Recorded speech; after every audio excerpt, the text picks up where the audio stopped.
Assalamualaikum warahmatullahi wabarakatuh. Perkenalkan kami dari kelompok 1 dengan studi kasus jelajah villa. Di sini kami beranggotakan 4 orang, antara lain ada Ahmad Sopiandi sebagai developer backend, kemudian ada saya sendiri Radik Alfisyar sebagai sistem analis, ada Muhammad Arya Dafa Sultansyah sebagai developer frontend, dan satu lagi ada Novel Fadil Setiawan sebagai software tester. Program kita ini antara lain ada yang akan dibahas ya, ada project deskripsi, project scope, Jira manajemen, demo program, dan yang terakhir ada program testing. Nah, jadi program kita ini adalah program yang mendefinisikan website yang berguna untuk para pemilik villa, terutama untuk mempromosikan villa mereka dan mendaftarkan villanya di platform ini. Kemudian ada juga sisi penyewa villa, yang dimana mereka akan mencari berbagai villa dan bisa melakukan pemesanan villa di platform ini juga. Kita ini menggunakan antara lain menggunakan sistem PHP, MySQL, dan HTML dalam pengerjaan programnya. Dan tujuan dari program ini antara lain kita dapat memastikan pemilik villa untuk mempublikasikan properti mereka secara mandiri dengan informasi lengkap dan terkini. Dan di sisi pengunjung juga, mereka dapat menemukan berbagai pilihan villa berdasarkan preferensi spesifik mereka, dan mereka bisa melakukan pemesanan. Kemudian terciptanya komunikasi langsung antara pemilik dan calon penyewa. Kemudian ada transparansi informasi mengenai ketersediaan, fasilitas, dan harga villa. Kemudian penyederhanaan proses pemesanan dan peningkatan efisiensi interaksi digital. Next.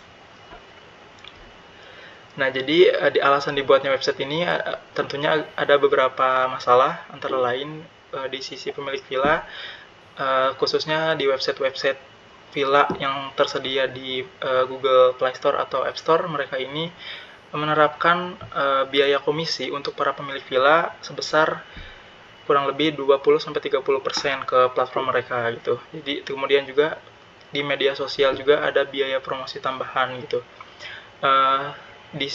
Selain di website juga, para pemilik villa ini memiliki manajemen promosi yang tidak efisien. Salah satunya seperti update ketersediaan manual via WhatsApp atau telepon, kemudian tidak ada sistem terpusat untuk kelola foto dan deskripsinya. Dan di sisi pengunjung pula, informasi yang didapat ini kadang tidak akurat gitu, seperti di Google Maps, seperti fotonya sudah usang, harga tidak diupdate, dan deskripsi fasilitas tidak standar. Kemudian juga proses bookingnya rumit gitu, kalau misalnya di media sosial harus hubungi banyak pemilik WhatsApp, terus kayak tidak ada kalender ketersediaan yang pasti gitu, jadi harus benar-benar dihubungi dengan jelas. Next. Jadi scope-nya ini antara lain ada 6 ya, ada sistem registrasi manajemen akun. Jadi kita harus memiliki akun gitu dalam menjalankan si platform ini. Kemudian login dan logout pengguna, baik si pengunjungnya ataupun pemilik villanya. Dan mereka ini bisa jadi dua role gitu, jadi mereka bebas mau jadi pemilik villanya ataupun jadi pengunjung yang melakukan pemesanan villa. Kemudian juga ada dashboard pemilik villanya untuk mengelola villa. Kemudian ada proses pemesanan villa untuk para penyewa villanya. Kemudian ada filter pencarian berdasarkan kategori villanya, ada banyak nanti. Kemudian ada rating ulasan yang harus diisi oleh penyewa juga ataupun pemilik villanya langsung bisa gitu. Next.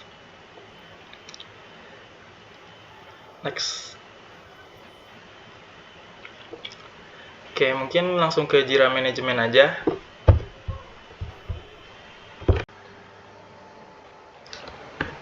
Oke, buat Jira manajemen ini kita langsung lihat rundown chart-nya aja di diagramnya.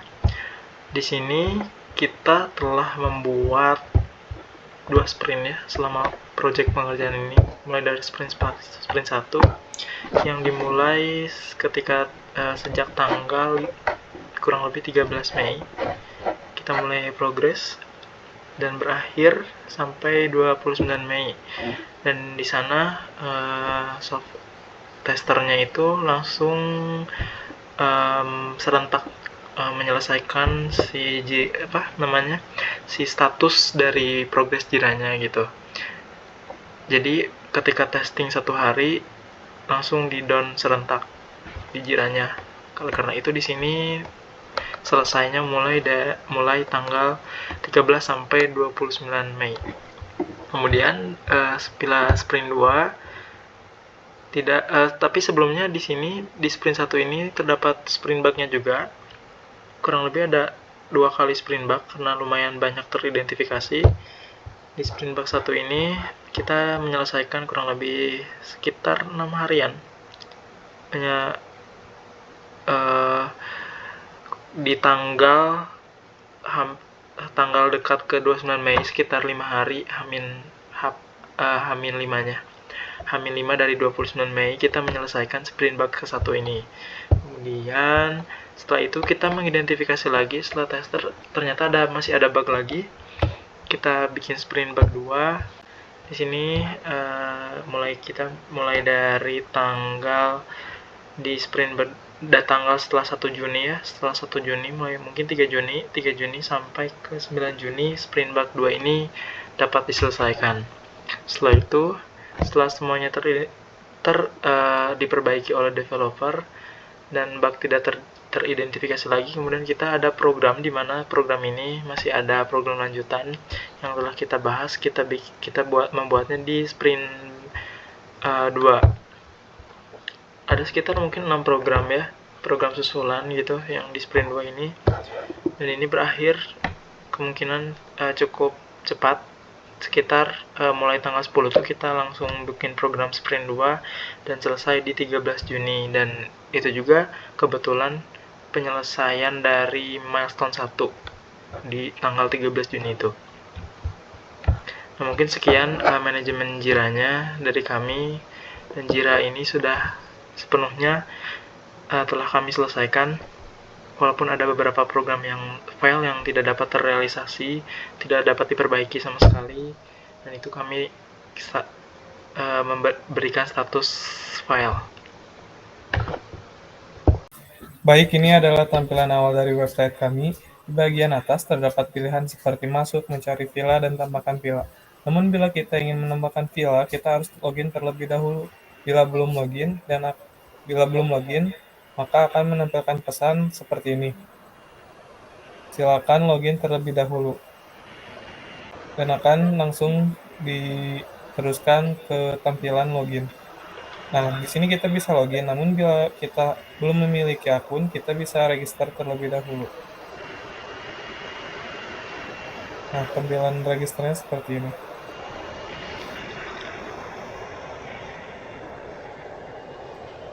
Lalu kita login.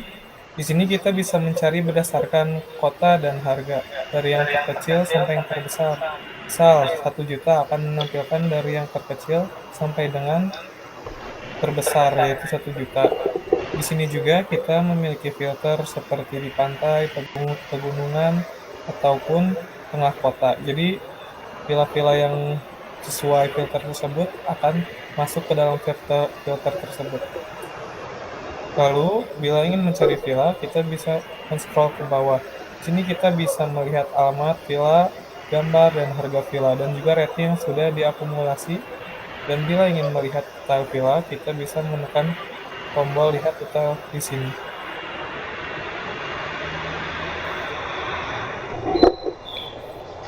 Di sini kita bisa melihat gambar villa yang kita pilih,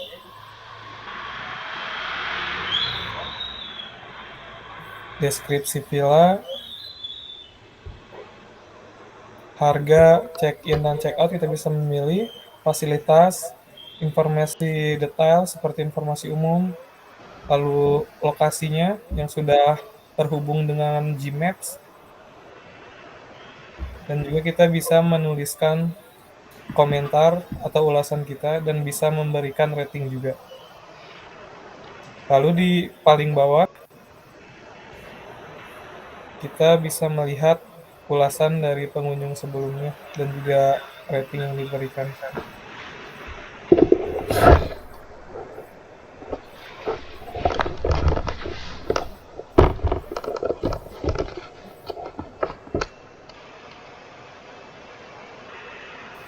Dan ini adalah tampilan untuk admin atau yang ingin menyewakan tempat villanya. Nah, ini tampilan yang sudah dijelaskan oleh tadi oleh rekan saya Arya Dava. Nah, di sini kita akan memasuki tutorial dulu ya. Misalkan pengunjung ingin menambahkan daftar villa dianya. Di sini kita klik daftar villa. Jika ingin si pengunjung itu punya villa dia sendiri ingin menambahkannya, tinggal klik di sini. Bisa masukin namanya,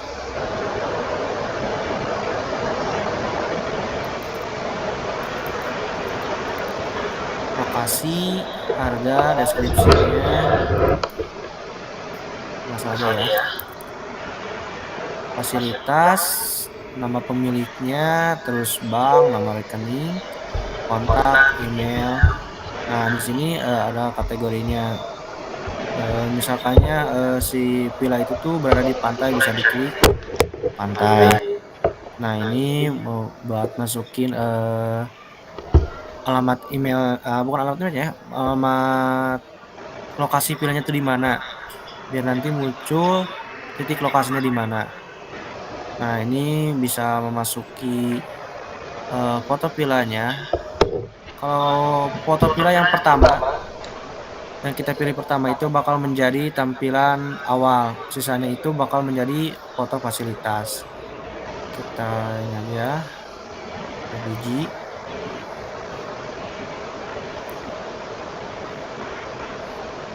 tambahkan villa. Nah, otomatis villa tadi yang sudah ini bakal muncul di sini di tampilan admin.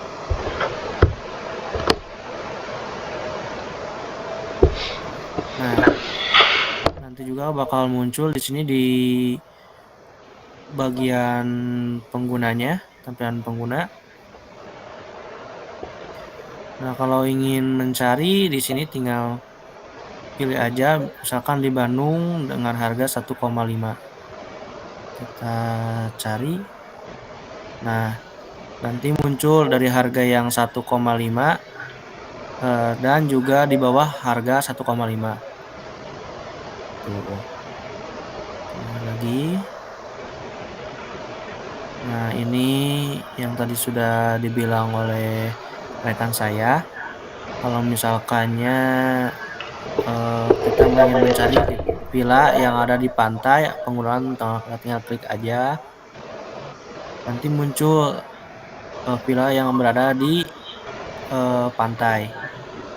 Gitu. Klik ini kembali. Nah, di sini juga ada, kita bisa memesan villanya dengan cara lihat detail. Di sini kita bisa lihat dulu fasilitasnya ada apa aja, foto villanya kayak gimana, deskripsi villanya, terus fasilitasnya ada apa aja sih, informasinya kayak gimana, lokasinya. Nah, ini untuk pemesanannya ada di sini. Kita klik pemesanan. Sebelum itu kita lihat dulu tanggalnya. Kita mau check-in tanggal berapa. Jadi kalau misalkan yang sudah dipesan oleh pengunjung lain tidak bisa dipilih oleh kita. Kita masukin aja 19 sampai 23. Nah, otomatis nanti di sini terhitung jumlah per malamnya berapa. Misalkan 4 malam jadinya harganya 6 juta. Jumlah tamunya misalkannya 5. Nanti tinggal klik pesan sekarang. Nah, untuk di pemesanan villa ini di sini kita cuma ada 2 metode, yaitu transfer bank ataupun COD. Nah, kalau transfer bank, nanti di sini bakal munculkan nomor rekening bank sama nama pemilik rekeningnya itu. Jadi sebelum kita mengisi data pemesanan, kita harus dulu membayar dulu. Sudah membayar, terus itu kita masukkan bukti transferan. Kita kasih contoh aja ini. Nah, setelah itu kita isi data pemesanan kita, lalu klik pesan sekarang.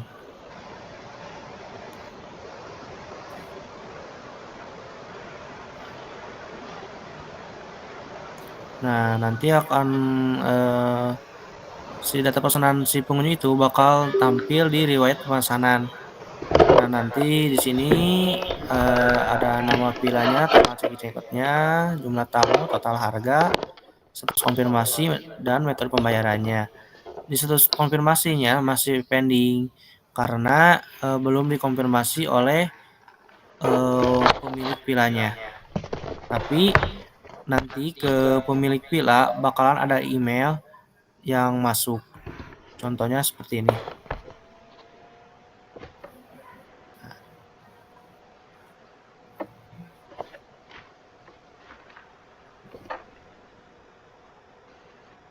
Nah, nanti akan muncul email seperti ini. Oh, ada pemesanan yang baru untuk villanya ya. Nah, seperti ini. Nah, untuk admin nanti bisa ngecek di sini, dilihat data pemesanan. Nah, ini muncul data pemesanan yang tadi. Nah, di sini bisa lihat dulu bukti transferannya. Jika kalau sudah sesuai, nanti si admin tinggal konfirmasi.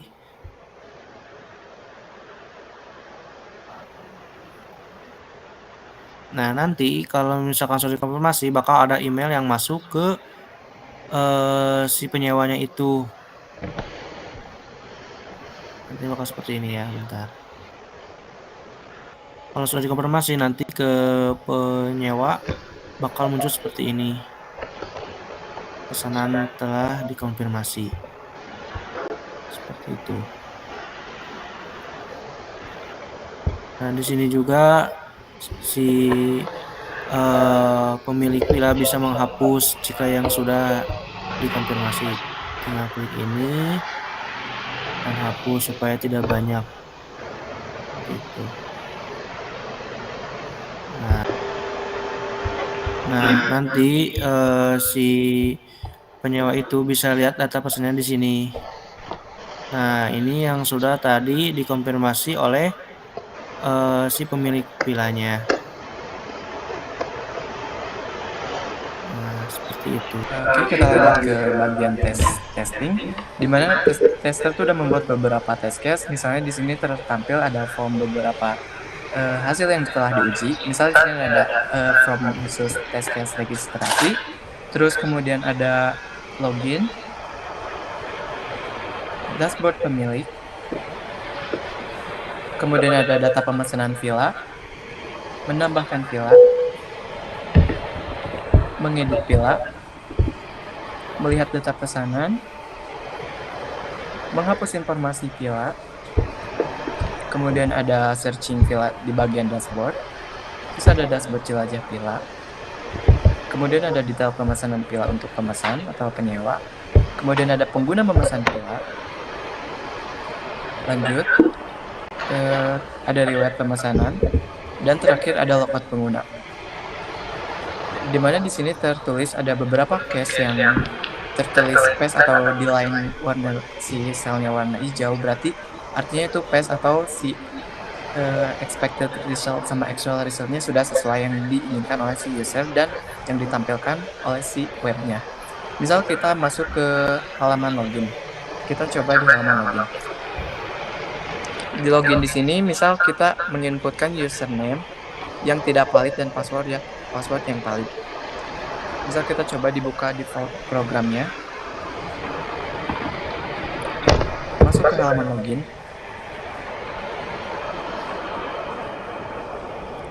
Nah, misal kita di sini sudah punya akun, maka jika kita mengklik masuk atau mengklik enter di keyboard, akan ditampilkan dashboard.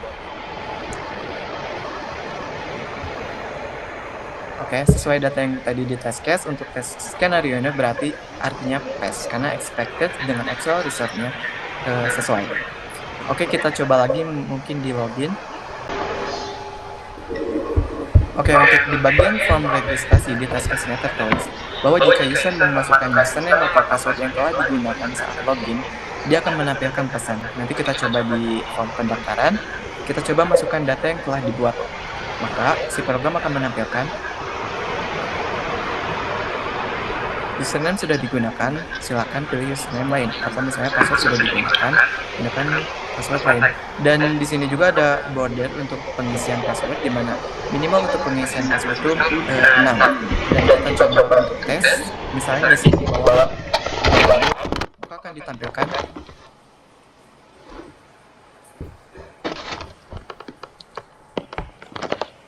menampilkan password minimal 6 karakter. Dan untuk hasil tes dari ini sudah dimasukkan di test case yang sudah kami buat, di mana beberapa ada skenario-nya. Misal kita coba lihat di test case skenario. Di sini tuh ada menginputkan username dan password yang tidak valid, menginputkan username yang valid dan password yang tidak valid, dan lain-lain, di mana hal ini sudah dicoba semua oleh testing, dan hasilnya tuh si expected result sama actual resultnya pass atau berhasil. Jika dalam hal testing ini ada yang tidak sesuai di expected atau di actual resultnya tidak sesuai, maka akan ditulis di data ini di statusnya fail atau gagal, atau disebutnya bug. Coba kita lihat cari untuk data yang masih fail. Coba dicari. Nah, di sini tuh ada test case skenario-nya, pengguna logout dari akun kemudian login kembali dan masuk ke form daftarkan pila Anda untuk melihat data pila yang sebelumnya sudah ditampilkan. Di sini tuh expected-nya tuh menampilkan data pila yang sebelumnya ditampilkan dengan foto dan detail informasi pila. Namun si actual result-nya tuh menampilkan detail informasi pila, namun foto pila hilang. Di mana test case ini tuh sebelumnya telah dicoba di halaman daftarkan pila, di mana si pemilik pila tuh mencoba menghapus data pila dengan foto yang sama. Kemudian pas dilihat dari hasilnya tuh, si foto yang datanya sama tuh hilang. Maka ditampilkan di dashboard juga, si user atau si penyewa tuh, pengunjung, akan melihat data yang blank juga di foto yang sama yang telah dihapus oleh si pengguna. Mungkin pemaparan dari tester hanya sekian untuk rangkumannya, karena detail-detailnya masih banyak di test case. Jadi untuk kesimpulan dari program yang kami buat, ada beberapa kesimpulan, di mana proyek Jelajah Pila berhasil mengembangkan sistem informasi berbasis web yang berfungsi sebagai platform untuk promosi pila secara mandiri. Terus yang kedua, sistem telah memenuhi kebutuhan dasar pengguna seperti login, manajemen pila, pemesanan, dan pemberian ulasan. Yang ketiga, hasil pengujian menunjukkan bahwa sistem dapat berjalan dengan baik dan memberikan pengalaman pengguna yang cukup optimal. Terus, namun, sistem masih dapat dikembangkan lebih lanjut seperti dengan menambahkan integrasi pembayaran otomatis, sistem notifikasi real-time, dan juga fitur favorit. Terakhir, Jelajah Pila diharapkan dapat digunakan secara luas oleh pemilik pila dan pengunjung sebagai media promosi dan informasi yang terpercaya. Mungkin sekian pemaparan dari kelompok 1 Jelajah Pila. Sekian dari kami, mohon maaf bila ada kekurangan ataupun kesalahan dalam presentasi ini. Wassalamualaikum warahmatullahi wabarakatuh. Oke.